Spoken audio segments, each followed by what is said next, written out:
खासदार अमोल कोल्हे यांनी उपमुख्यमंत्री एकनाथ शिंदे आणि उपमुख्यमंत्री अजित पवार यांच्यावर निशाणा साधलाय। सासूसाठी भांडणं केली आणि शेवटी सासूच वाट्याला आली अशी अवस्था शिंदेंच्या मंत्र्यांची झाली आहे असा निशाणा कोल्हेंनी साधलाय।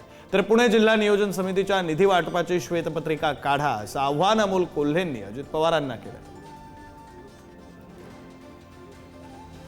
मला वाटतं सातत्यानं होतंय ज्या पद्धतीनं अजित पवारांच्या पक्षाच्या मंत्र्यांवर नेत्यांवर जे सातत्यानं आरोप होतात आणि अनेकदा संशय येण्या इतपत ही जागा आहे की नक्की इन्फॉर्मेशन ही कुठून जाते, कोणाकडून इन्फॉर्मेशनचा सोर्स नेमका काय आहे, हा जर अगदी बारकाईनं पाहिला तर या सरकारमध्ये सर्व काही आलबेल नाही याची आपल्याला लगेच कल्पना येते।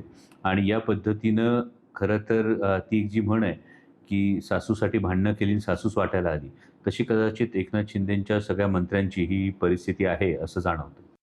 अनेक वेळा उपमुख्यमंत्री राहिलेले राज्याचे अर्थमंत्री आहेत, पुणे जिल्ह्याचे पालकमंत्री आहेत आणि त्यामुळे अजितदादा दूध का दूध पाणी का पाणी असं करणारे नेते आहेत। त्यामुळे त्यांनी श्वेतपत्रिका काढावी की प्रत्येक तालुक्याला त्यांनी हा किती निधी जिल्हा नियोजनमधून गेल्या 3 वर्षामध्ये, गेल्या 3च वर्षाचं म्हणतो, ते पालकमंत्री असल्यापासूनच म्हणत नाहीये, प्रत्येक तालुक्याला हा किती निधी वितरित केला आणि हा निधी समप्रमाणात वितरित होतो का? मला खरोखर याचं उत्तर हे जाणून घ्यायला आवडेल की खरोखर इतर तालुक्यांच्या बाबतीमध्ये हा दुजाभाव केला जातो का, की समप्रमाणात निधीचं वाटप हे जिल्हा नियोजनमधून केलं जातं, याची श्वेतपत्रिका त्यांनी काढावी।